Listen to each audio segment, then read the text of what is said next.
So, good evening, ladies and gentlemen, Excellencies. Thank you for joining us here today. We have special guests also because we deal with the topic climate action, which shouldn't be so special. It should actually be something we should get involved and be engaged on many levels, like a cross-cutting issue. But what we see and what is the topic of today is that due to a number of global changes, which will certainly be topic tonight, we understand that global climate action is under stress and pressure. There are economic reasons related to economic development. So the question arises also if green economy has still promises the jobs, the economic development we have been talking about. There is the political agenda where identity politics indeed overrails. We see that the issue of solidarity and cooperation, joint action in favor of climate, in saving the planet. This also, of course, this identity politics, nationalism has also, of course, undermined multilateralism, a very important issue, a very important policy agenda, especially for Austria. And of course, and this is a major issue of today, that all these factors seem to have led to, or not only seem, but they have led to cut in financing and funding for this issue. So, because we have esteemed guests here and also one of our collaborators from the VIDC, Sibylle Straubinger, she will also say a few introductory words. Let me wholeheartedly welcome our guests, which will be introduced in greater detail by our curator, moderator, Irene Horejs. Welcome. So I welcome Mr. John Asafu-Adjaye. Is that correct? Yes. So, sorry, Adjaye, yes. Welcome to Vienna. Thank you. Yes, we could do. From the African Center for Economic Transformation in Ghana, and also warm welcome to Hans-Peter Lankes from the Office for Development, the Overseas Development Institute, Global. Thank you for being with us. So I wish you, welcome. So I wish you an interesting discussion and an interesting evening. Then later on you will have of course, the possibility to ask questions. Again, welcome. Thank you.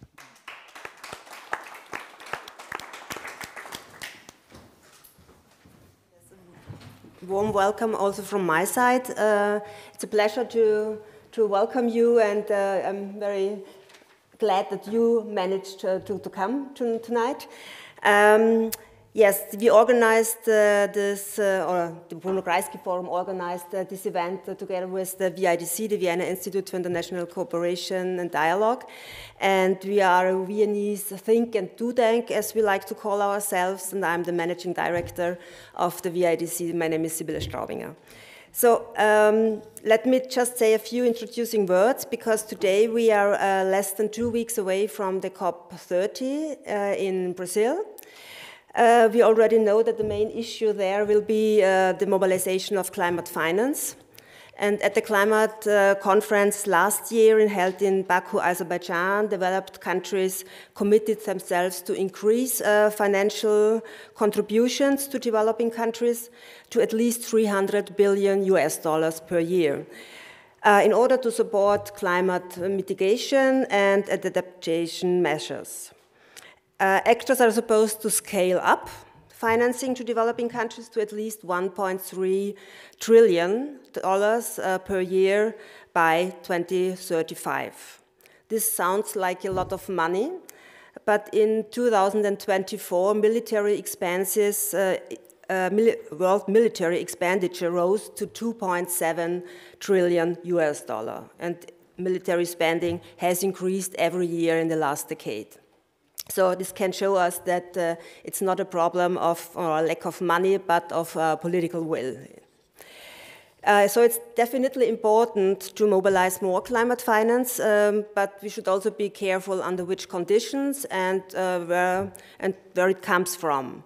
Because in 2022, the Climate Policy Initiative mentioned that 776 billion were loans and only 73 billion US dollar came as a grant. This means that climate finance for many Global South countries comes on top of an already high pile of debt. Currently, 42 countries use more than 20% of their export earnings for debt service.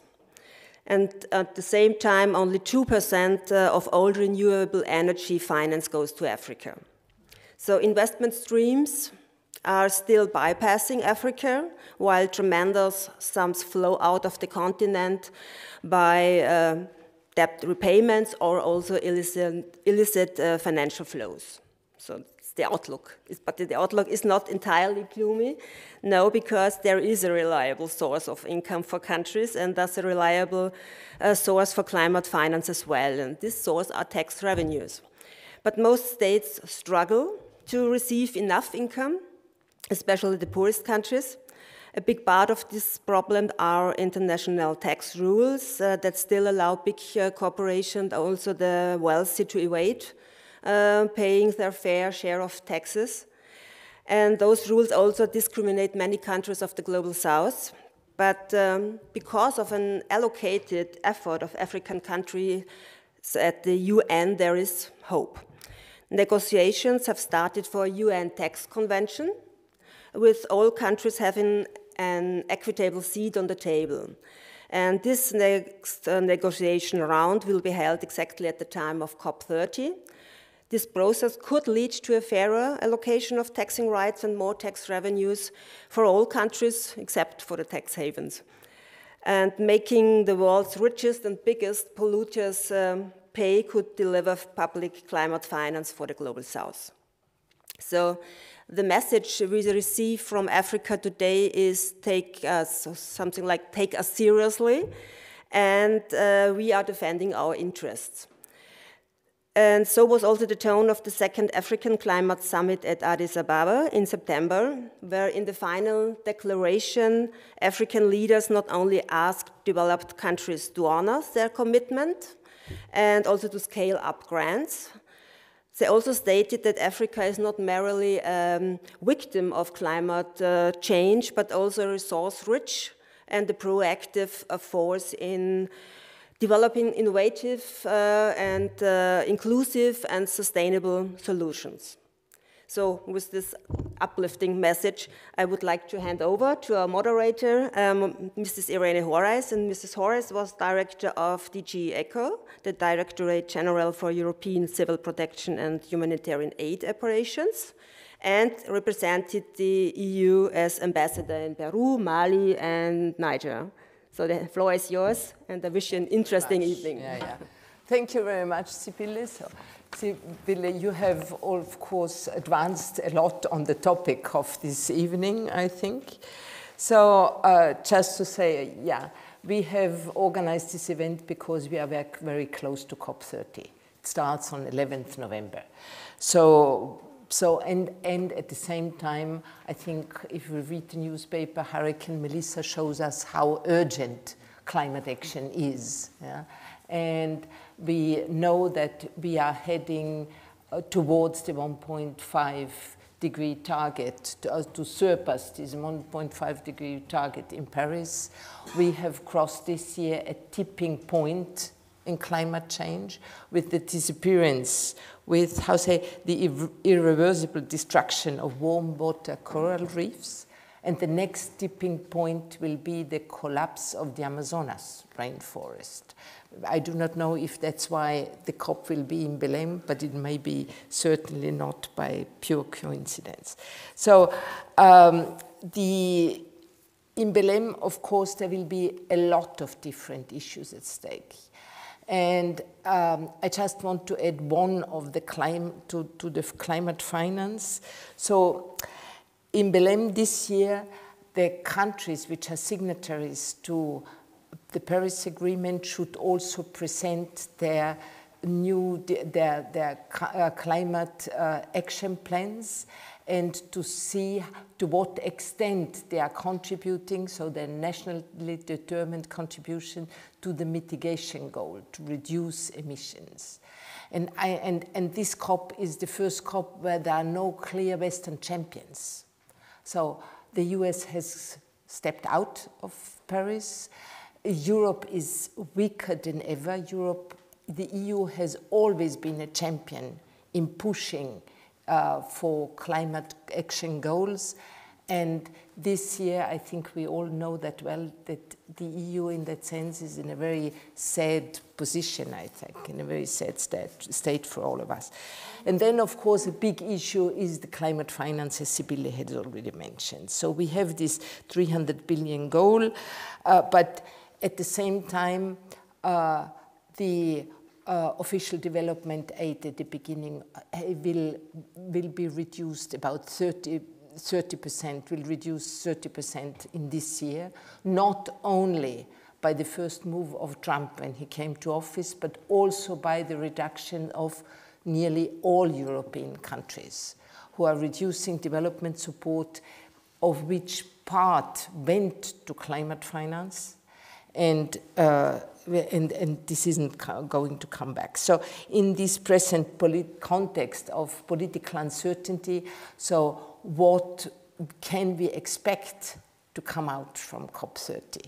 So, and are there serious commitments for climate finance and global action still possible? So this is actually the question which we'll ask basically in this event.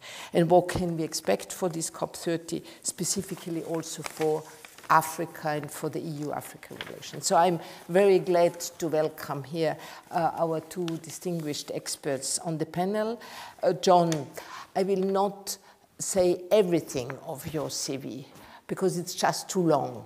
Yeah. So John Asafu-Adjaye, he's resident fellow, senior fellow at the African Center for Economic Transformation in Accra, in Ghana, and where he leads the research program on agriculture and climate change.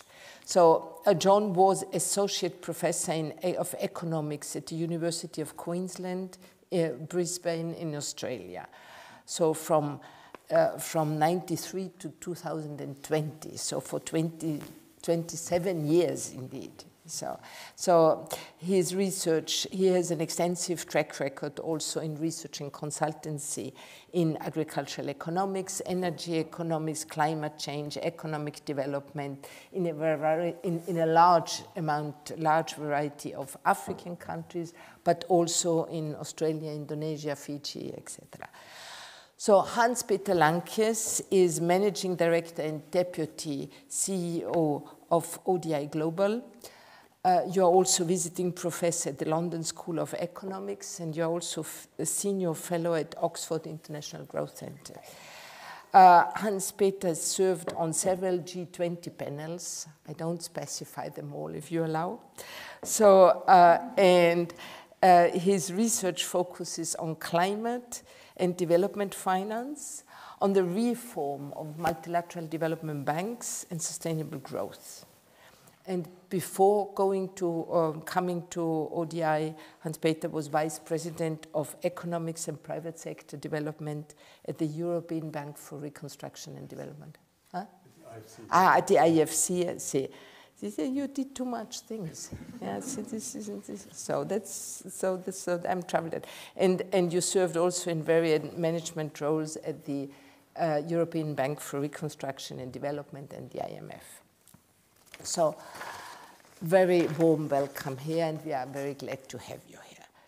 So, to start with, the last question that I asked, that was asked in the introduction, what can we expect from COP30? So, what can we expect in climate change, and how does the cutback of ODA also affect these climate prospects and the prospects for achieving the climate goals? So go ahead. What can we expect from COP30? Thank you. Thank you, Irene. and thank you very much for having me here tonight. And I'm glad to see some familiar faces in the public. And it's going to be interesting to have a conversation. So just to start, I think the stage was set very well by Sabine.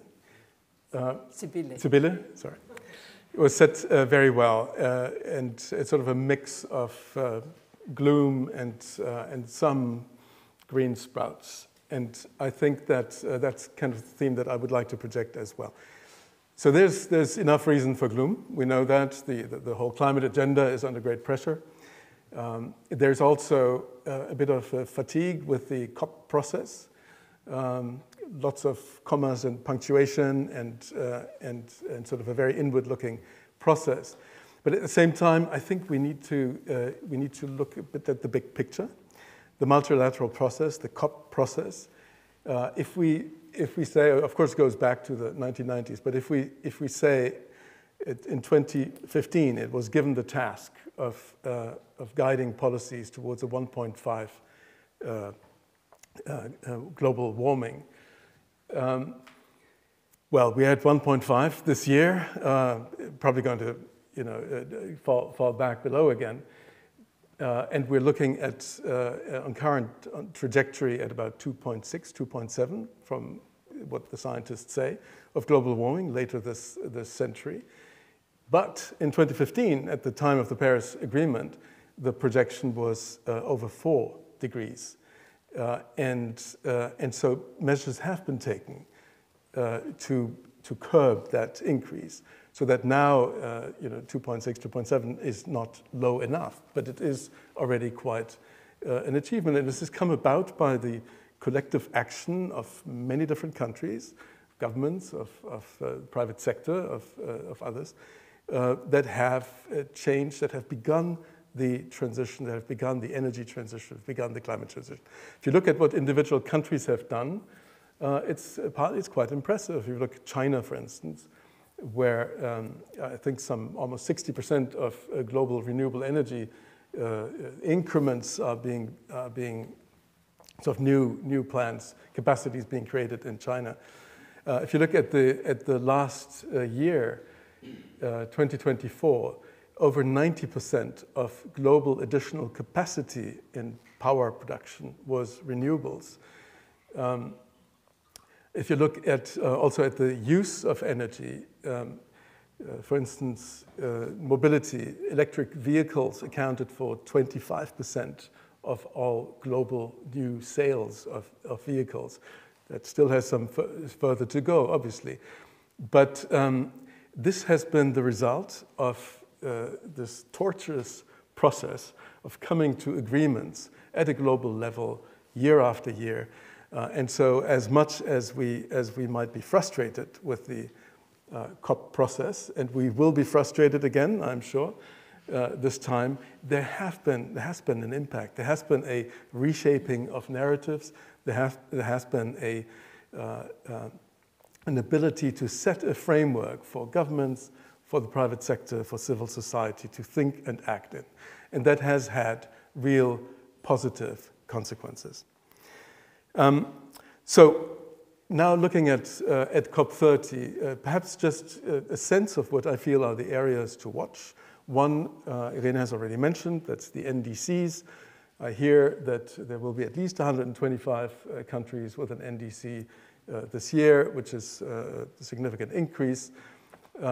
What we have to watch out for is whether they are going to be concrete enough to offer sectoral pathways, to offer policies to become investable NDCs. I wouldn't hold my breath that this will be the case across the board, but steps are being taken. It goes slowly. It shapes the narrative. Another area is adaptation. So Brazil has really put adaptation very much squarely at the center of this COP, more than others before. And I think we're going to come back to the adaptation story. Forest and nature finance was not really a big item at the COPs. Now it is very clearly there, again, because Brazil has been pushing this agenda. It's being fully integrated into the climate talks for the first time. And with that Tropical Forests Forever facility that Brazil is putting forward, where it's put its own 1 billion of funding towards, which is new, and one has to look at these little signs. Countries outside Annex 2, outside the developed world, have not in the past felt an obligation to contribute financially to the climate transition. Brazil is putting 1 billion here, and it is putting 1 billion towards the 300 billion goal that we heard about before. So this is an enormous ambition, 250 billion, this Tropical Forest Forever initiative, but it's kind of landing nature with a boom on the table at these talks. And then we should look for country platforms, which is a bit of an arcane thing, but could be very important as a place, as a mechanism for helping reconcile national needs, especially in the energy area, but going beyond that, like in Egypt, for instance, water, food security, and you will see other national platforms moving beyond the narrow climate areas. So reconciling national needs and national plans with international finance. And those are being pushed, again, very heavily by Brazil, as they have been by South Africa this year in their G20.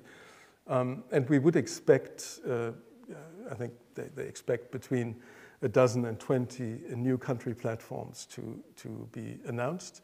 And Brazil itself has gone ahead with a country platform of this sort.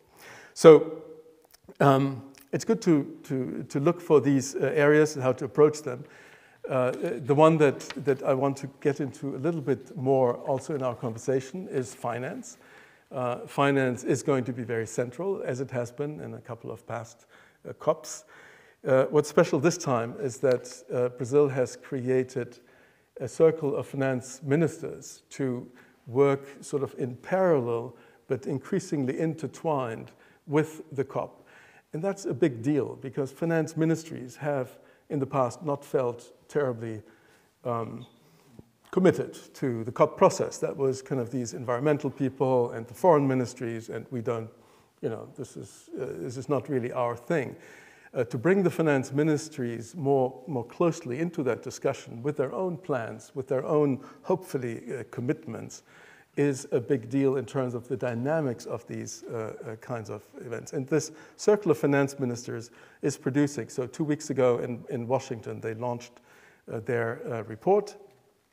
And that report is basically a comprehensive account, which is bound to become sort of the Bible of climate finance, an account of all the various sources of finance that can be activated and how they can be better activated in order to meet climate finance goals. And it's that famous 1.3 trillion that stands behind that. So it's not like a commitment for each of the slices of finance that, so we're going to do this and that, but it is for the first time a very official, not from outside, not from some independent panels like the high-level panel on climate finance, but from the finance ministries themselves, an account of how this might be done.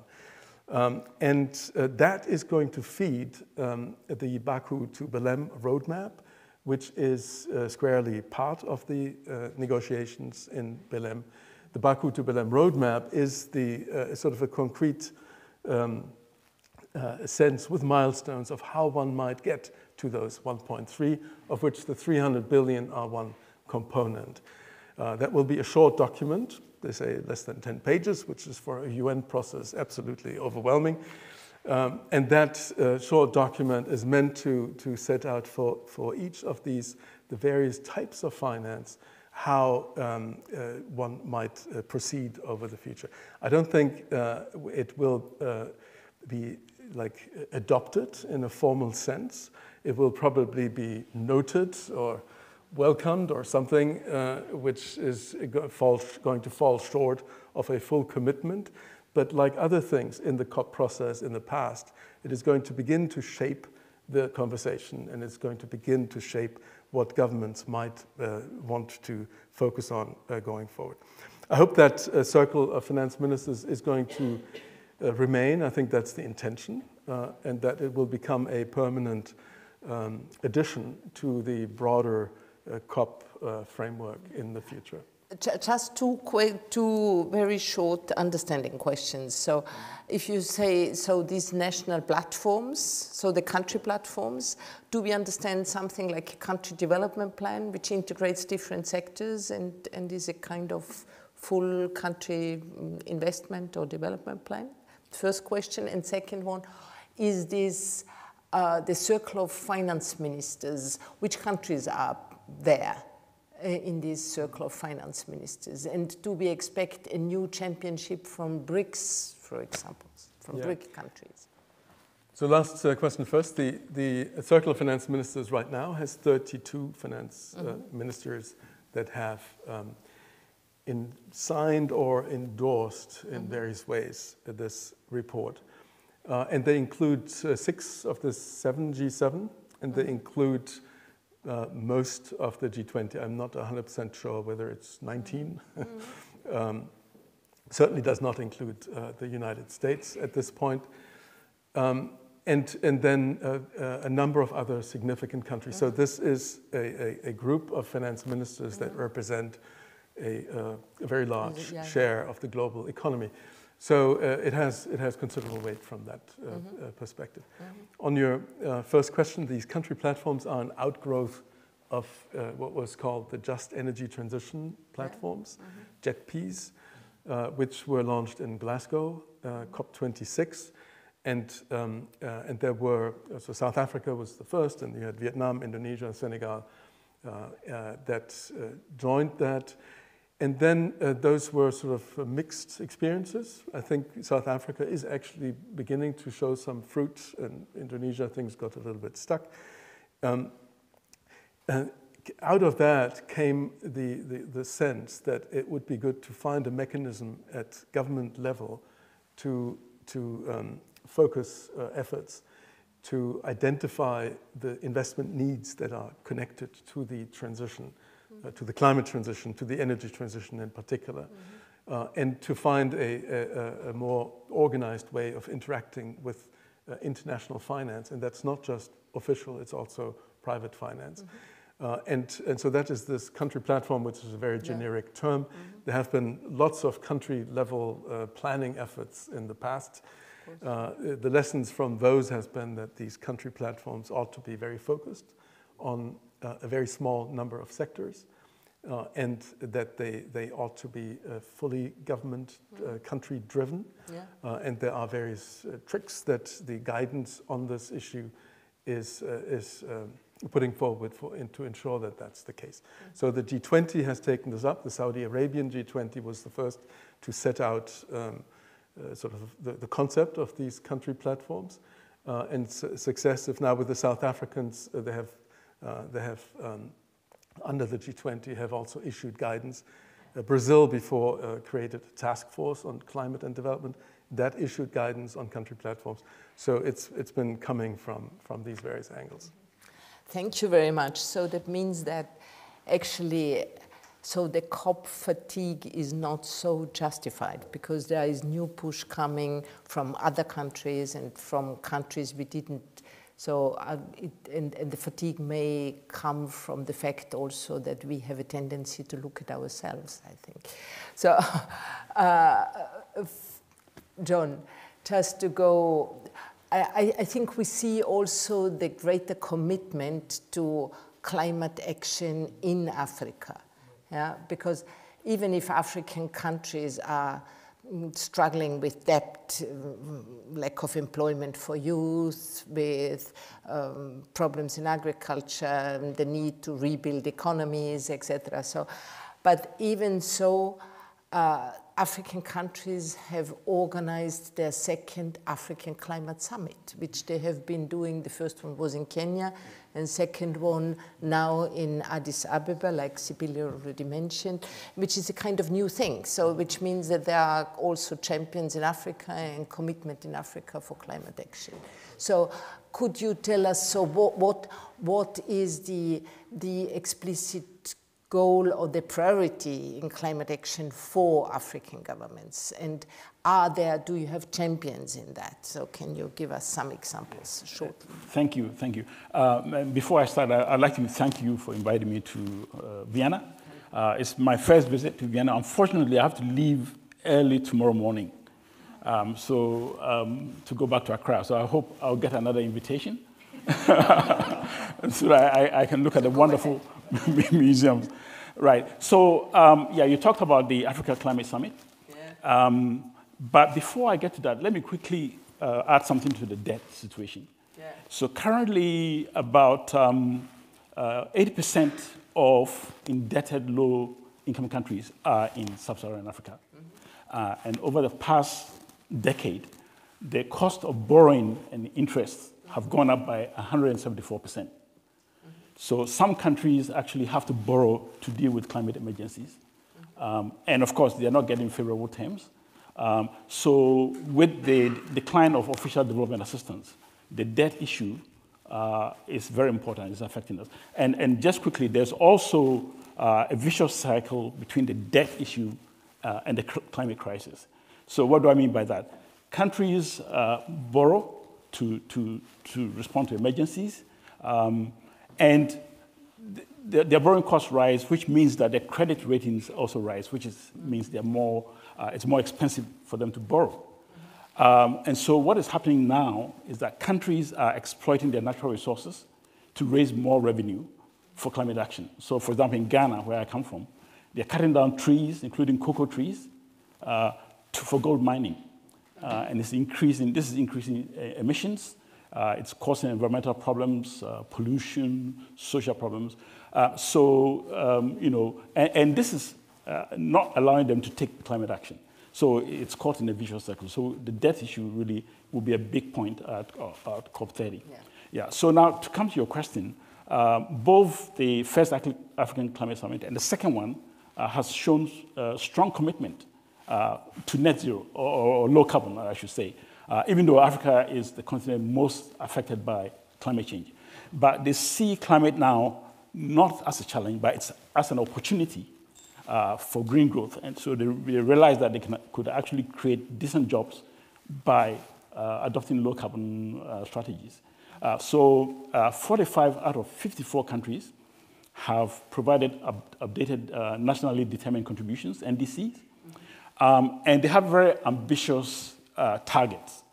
But unfortunately, these targets cannot be achieved without external climate finance, right? So going into COP30, that's a big issue for them. So you asked about what kind of climate action is important for them. One, they need funding for climate adaptation to allow farmers to adapt to the rising temperatures by applying climate-smart agriculture. That requires finance. Secondly, most of them in their NDCs have said that they want to achieve their targets by following green industrial policies and strategies, right? But this requires, one, funding, because most of them don't generate enough domestic revenues. And in fact, achievement of those targets depends on external climate finance, without which they cannot achieve them.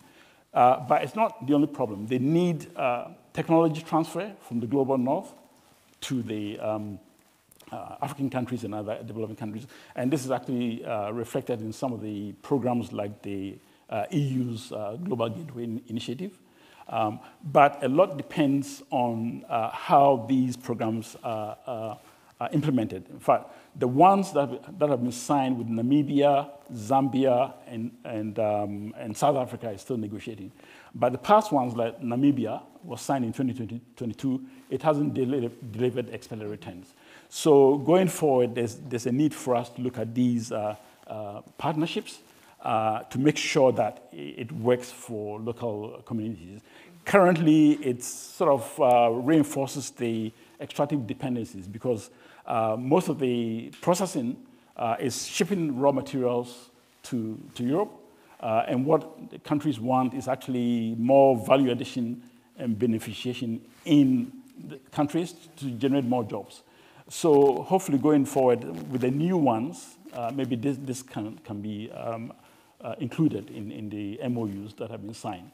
The other thing that I also like to touch on is that going into COP, there's going to be a big demand for more funding, but I think I can talk about that later on. So So let me hand back to you. Yes. Yeah. Okay. Thank you very much. So Hans, we have been talking about climate finance. Yeah. So I understand that the estimates of these necessary climate funds, so for green development, etc., and Sibili already mentioned it, which was requested in Baku, were 1.3 trillion.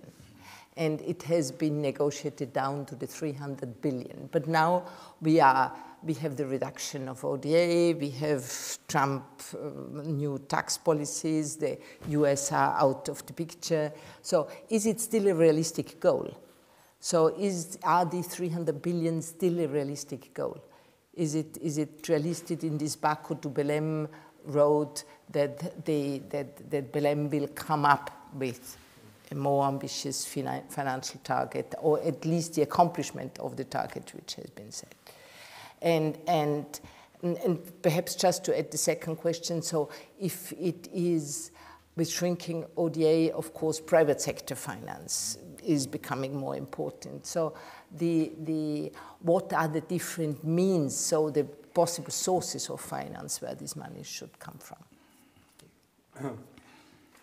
So the 1.3 trillion, just to put that in context, this comes out of a calculation which estimates about the investment needs for the climate transition, a look at what countries themselves can raise, because the majority of those investments will have to be funded out of countries, right? Just regular investment savings, taxes, other things, so domestic resource mobilization. And looking at what's already happening, and then looking what the gap, what's the gap? So the gap is what would have to come from abroad. And that's how you get this 1.3 trillion. Now, I don't think it was ever the expectation that northern donors would make 1.3 trillion annually, it's an annual figure, available. That was never really on the table. So it was always a combination of finance factors that would have to be stimulated, found, incentivized. The 300 billion is what the developed countries committed to helping mobilize, provide and mobilize. The other trillion is where everybody was going to have to find a way of, making this happen. Okay. The 300 billion is, if you want, the extension of what had been the 100 billion goal. That comes, I think it goes back to Copenhagen or something, the COP a long time ago, and which was with a delay reached. So last year, I think that figure, was it last year, the year before, that figure was about 116 or so. It's being monitored by the OECD, and so they come up with that figure. So it has been reached in the way. That is going to grow, and the main source of that growth is going to be the multilateral development bank system. It is not going to be, budgets from OECD countries. Those are shrinking. Yeah? But what's growing, and growing quite considerably, is what the development banks are putting to the table. They have now committed to I think 120 out of the 300. They are likely going to be pressed into providing even more of that. Yeah? And then the 300, there is a lot of ambiguity, so what else might be in there. So there is also private mobilization through the MDBs, for instance, that I think some will go and count as contributing to that goal. But then, what about the other trillion? But this amount, I think, is going to is not unrealistic. The 300. So what we're seeing, for instance, is that the multilateral development banks, on the basis of a series of measures, that the G20 panel actually recommended under, that was the Italian G20, they have already identified 650 billion in additional lending capacity over 10 years that they are able to bring. So that is a stock-taking report that was provided in September. So that found that through hybrid capital, through stretching their balance sheets, through portfolio guarantee mechanisms, etc., those multilateral development banks had added 650 in capacity over 10 years. So that's, let's say, 65 per year. That happens to be roughly the same as has been cut out of ODA, out of official development assistance, over 2024 and 25, which is also roughly 60 billion dollars that we expect to be less out of the 220 that was there before. It's not the same kind of money, unfortunately, right? ODA is this grant element or very, very concessional finance. The kind of things that John mentioned require concessional or grant funding. Adaptation generally requires concessional grant funding because it does not offer a commercial revenue-generating proposition on the other side. And therefore, the fact that the multilateral development banks have, for the most part, increased their capacity to lend, but not on concessional terms, is not really helping us hugely with this agenda. Yeah? So there's a problem there. But it will help us with the broader agenda, especially on the mitigation side, to make those investments that are required for, say, the energy transition. Yeah? So glass half full, glass half empty in that respect. Now, you ask about private finance. So there has been a lot happening on that front. There has been, over the past 10 years, back to the famous billions to trillions, that was Addis Ababa in 2015 at the Finance for Development conference, where the private sector was, for the first time, sort of really brought into the fold of development finance. There's been a lot of experimentation, innovation, with mechanisms for how one could bring more private finance into this agenda. And a lot of good schemes that are being replicated. Overall, it has made very little difference, unfortunately. So if you look at the global financial flows into developing countries, they have actually fallen over this period. So 2015 to today, 2015 they were at about 700, 800 billion a year. 2012 they were at $1 trillion a year. And those have come down, and they were actually on net terms, they were negative last year. Yeah? So while all this innovation and positive mobilizing happened, the aggregate picture, was not at all positive. How do you explain that? Well, it's because you have overwhelming macroeconomic factors. You have the US dollar, you have interest rates that suck the funds elsewhere and partly out of developing countries. Yeah? You have the debt situation that John mentioned. You have the fact that some of the deepest sources of funds, there's always the reference to the hundreds of trillions that are in institutional investors, sovereign wealth funds, and high net worth individuals. There's all this money there, pension funds, there's all this money there, and if only a small share of that would go into developing countries, we would meet our goals. Well, there has been zero change on that front, right? So we just did a study last year, actually, on institutional investors. And since 2015 until today, the strategic allocation decisions of the pension funds, of the insurance companies, which together add up to about 100 trillion, have not changed. There isn't any change coming out of that. You have the European insurance sector is investing 2% 2% of their allocations in developing countries. And the vast majority of that goes to China. And perhaps in Brazil, there's nothing that goes to Africa. And that is mostly driven by regulation. The European solvency regulations have not changed. And that makes it almost impossible for the insurance sector to invest there. The pension sector hasn't changed. They're investing about 7% of their allocations in developing countries. Again, mostly the large middle-income countries. And that hasn't changed, and you have a broad variation. The Dutch are quite forward-leaning, so it goes up to 15%. ABP, Europe's largest pension fund, is more forward-leaning. The UK and German pension funds, virtually zero.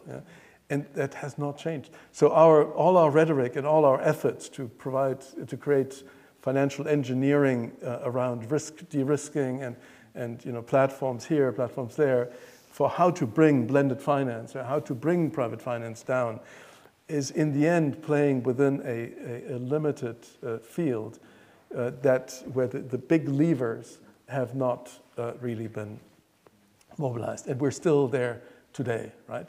So there is now finally some action, probably at least some pressure on the regulatory front, which will be very important. Basel III is an absolute killer for bank finance for these things in developing countries, the solvency regulations and others. Just to understand, Basel III? Basel III is the banking prudential regulatory framework that is set by a committee in Basel, which sets standards for banks to, how much risk capital to put aside for various types of lending and things like that. And so the risk. Talking here to a lot of non-bankers. I'm terribly sorry. So the risk capital that Basel III, which is the third edition of the Basel Committee's prudential regulations, that they issued, that third edition makes it very expensive for global banks to finance, say, a power or other project or transport project in developing countries, because they declare developing countries as a whole to be a risky asset class. It's not a risk-based model. We can all demonstrate easily that the risks of infrastructure in developing countries are not higher than the risks of infrastructure in OECD countries. It is not a sensible framework. They actually understand that it's not a sensible framework. There have been various studies that have shown, but they don't move because they don't want to unpack a complex package of regulations in which the Americans, the Europeans, the Asians all have certain interests, and if you open it, they fear that it will unravel. That is basically the key blockage. But the Europeans have control over solvency too, and it beats me why that hasn't been tackled so far. Okay, so I have to stop you a little bit because it's fascinating to listen to you about these. Just to give also to ask John. John, private finance mobilization. I won't ask you now about the African pension funds. You explained to us yesterday that they are behaving quite similar than the EU pension funds. But the investment so far, what has been the global gateway, what has been leveraged on private investment, they were going basically to energy infrastructure projects. So there was mobilization, it was possible to mobilize, but they are basically going to infrastructure and basically to the energy sector. Right. So how is this, what does this make any difference for the normal African person? Yeah. So, and how to make, is there any proper element in that, or is it possible? Right. Okay, that's a very good question. But just before I answer that, we have to look at the situation on the ground. In North Africa, many of the countries have achieved 100% electrification. When you come to sub-Saharan Africa, more than 50% of the population, which is about 600 million people, do not have access to electricity for cooking or household needs. About 80% of the household energy needs are met from what we call biomass. So biomass is firewood, charcoal, right? Which is adding to deforestation. In addition to that, about 500,000 children die every year from respiratory diseases, mostly from inhaling household smoke. So there's a very big health impact, which people are not talking about. So you can easily see that if you can scale up affordable, cheap, clean energy, there are going to be big health and education impacts. So for example, children can do their homework with reliable electricity. Vaccines can be stored safely to administer to children. The other big impact is that it can also help to drive job creation and industrialization. So the mention was made of the South African jet peas, right? The data we have is that so far it has had a big impact. About 40,000 direct jobs have been created. If you add the indirect jobs, and normally the multiplier is that for each direct job, you're going to create at least 3 indirect jobs. So we are talking about hundreds of thousands of jobs, right?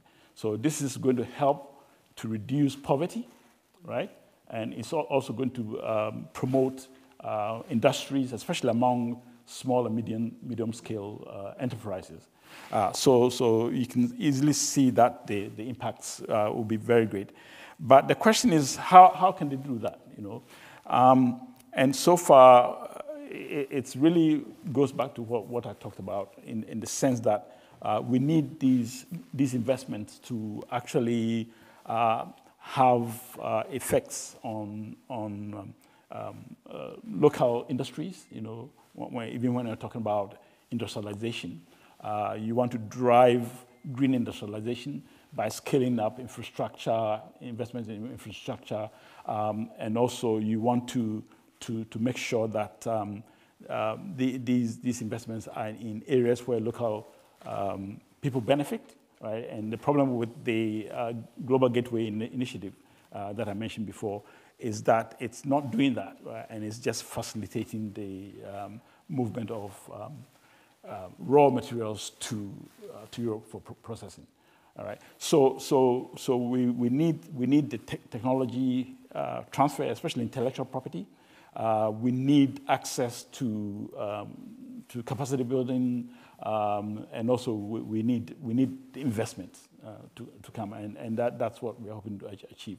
But I think the other thing I would like to add to this is that we can scale up the financing by, I think Hans mentioned collaboration with the MDBs, but not only MDBs, but also development finance institutions, DFIs, and these can also work with local development banks or public development banks at the national level to make the cheap loans accessible to small businesses, most of whom, and even farmers.